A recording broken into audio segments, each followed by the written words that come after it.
आप हैं निष्कर्ष भारत के साथ और मैं हूं मनोज चतुर्वेदी। प्रधानमंत्री नरेंद्र मोदी 51वीं बार यानी कि 51, 50 और 51, 51 टाइम में बिहार आ रहे हैं। जी हां, 51 बार आज उनका बिहार का दौरा है। आप समझ सकते हैं, करीब 10 साल में 9 से 10 साल में 51 बार प्रधानमंत्री मोदी जो है बिहार आ रहे हैं, यानी कि अनुमान लगा लीजिए तो करीब करीब 5 बार हर साल नरेंद्र मोदी बिहार आए हैं।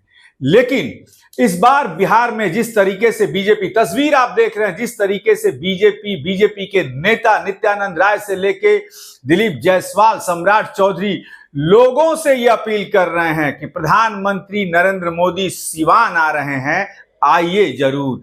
महिलाएं को मतलब सोशल मीडिया में भाजपा ने ये दिखाने की कोशिश की है कि पूरा बिहार या यूं कह लीजिए कि सिवान जो है वो भाजपा मय हो चुका है। लेकिन अंदर की जो तस्वीरें हैं शायद भाजपा को ये पता नहीं चलती कि उसके जो है ग्राउंड लेवल के जो कार्यकर्ता हैं, जो झंडे उठाने वाले हैं, जो दरियां बिछाने वाले हैं, वो कितने नाराज हैं।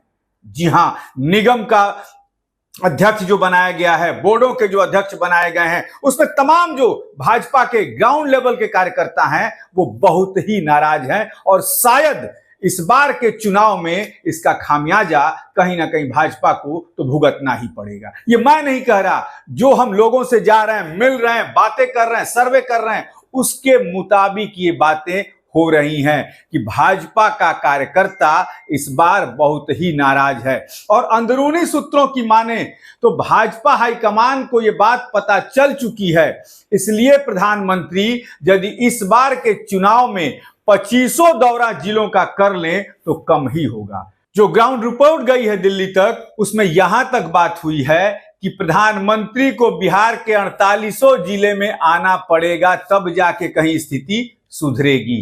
क्योंकि भाजपा में, बिहार भाजपा में तो लॉबी तो 5 से 6 है। नित्यानंद राय की लॉबी अलग है, दिलीप जायसवाल की अलग है, सम्राट चौधरी की अलग है। बहरहाल प्रधानमंत्री आएंगे तो कुछ ना कुछ तो बिहार को दे के जाएंगे ही।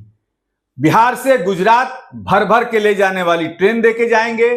कुछ भी ऐसा ठोस करके नहीं जाएंगे जिससे कि बिहार के युवाओं का भला हो, बिहार के बेरोजगारों का भला हो, बिहार का पलायन रुक सके, बिहार के जो लोग हैं, वृद्ध जो हैं, उनकी मासिक पेंशन बढ़ाई जाए। ऐसा कुछ आदेश देकर और कोई योजना देकर प्रधानमंत्री मोदी नहीं जाने वाले हैं।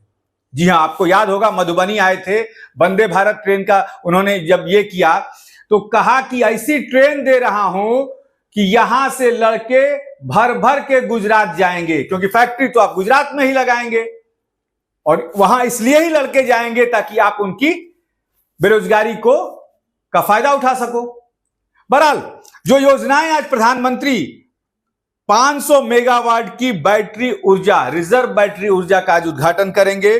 पाटलिपुत्र गोरखपुर वंदे भारत का उद्घाटन करेंगे। अब बता लीजिए, पाटलिपुत्र गोरखपुर वंदे भारत आपने चला रहे हैं, 900 रुपए से ज्यादा का टिकट है। बिहार से पलायन है, बेरोजगारी है, कौन चढ़ेगा इस वंदे भारत में? ऐसे भी वंदे भारत जो है वो नुकसान में ही जा रही है, तो वंदे भारत दे रहे हैं। वाटर सप्लाई प्रोजेक्ट का उद्घाटन करेंगे। पीएम आवास योजना में 6,684 महिलाओं को घर मिलेगा। अब मढ़ौरा में बना लोकोमोटिव का जो इंजन है वो विदेशों के लिए जाएगा। पहला इंजन जो है वो एक साउथ अफ्रीकन कंट्री में जा रहा है। इन सब चीजों का मोदी जो है आज उद्घाटन करने वाले हैं। लेकिन प्रधानमंत्री नरेंद्र मोदी कभी भी बिहार से पलायन दूरी की बात नहीं करते हैं, कभी भी बिहार पर बैठकर बिहार के नेताओं से, बिहार के पत्रकारों से चर्चा नहीं करते हैं। शायद प्रधानमंत्री नरेंद्र मोदी के दिमाग में यही है कि दिल्ली से बिहार आओ, कुछ टुकड़े फेंको, बिहार बहल जाएगा। शायद यही बात है और कोई बात नहीं है। ना पलायन की बात, ना पटना यूनिवर्सिटी के आज तक सेंट्रल यूनिवर्सिटी के दर्जा की मांग हो रही है, ना उस पर कुछ बात करते हैं। जिस चीनी मिल में उन्होंने कहा था कि आएंगे तो इसी चीनी मिल की चीनी की चाय पिएंगे, उसकी बात नहीं होती है। और तमाम भाजपा के जो नेता हैं ये सिर्फ बड़बोलेपन पे और जनता को झुनझुना दिखाकर लुभा रहे हैं। तो इस बार बिहार भी जो है वो कहीं ना कहीं त्रिशंकु के तरफ बढ़ रहा है। ये मैं दावे के साथ कह दे रहा हूं कि बिहार जो है त्रिशंकु विधानसभा की तरफ बढ़ रहा है।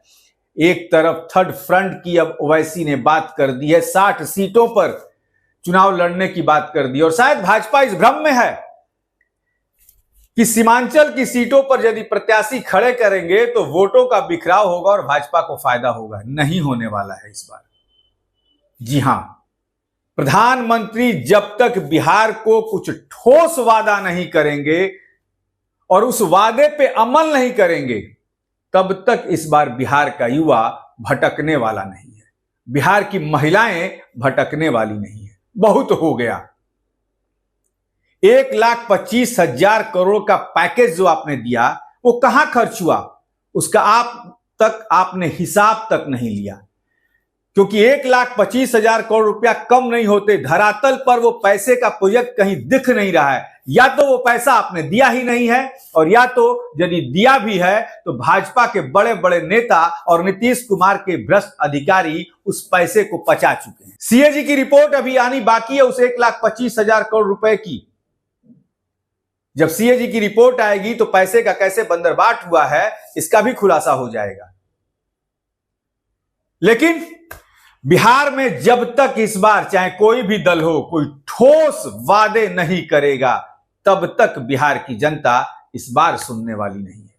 अब देखना यह है कि प्रधानमंत्री, जो निचले स्तर के कार्यकर्ता भाजपा के नाराज हैं, प्रधानमंत्री की लुटिया, प्रधानमंत्री के रोड शो को जिस विधायक और मंत्री ने पिछली बार डुबाया वो भी मंच पर रहेंगे।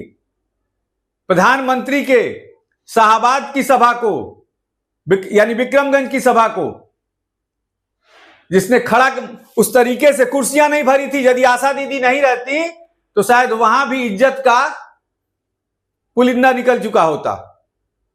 तो प्रधानमंत्री को हर बातों पे ध्यान देना होगा। जो ये चापलूस नेता होते जा रहे हैं, बाहर से इंपोर्ट होके आ रहे हैं, तुरंत उन्हें पद मिल रहा है, भाजपा कार्यकर्ता तो इस बार बड़ी तेजी से नाराज है इस पे, और इसका सबक इस बार बिहार की जनता भाजपा को निश्चित तौर पर सिखाएगी। ऐसी तमाम खबरों के लिए आप बने रहिए हमारे साथ। नमस्कार।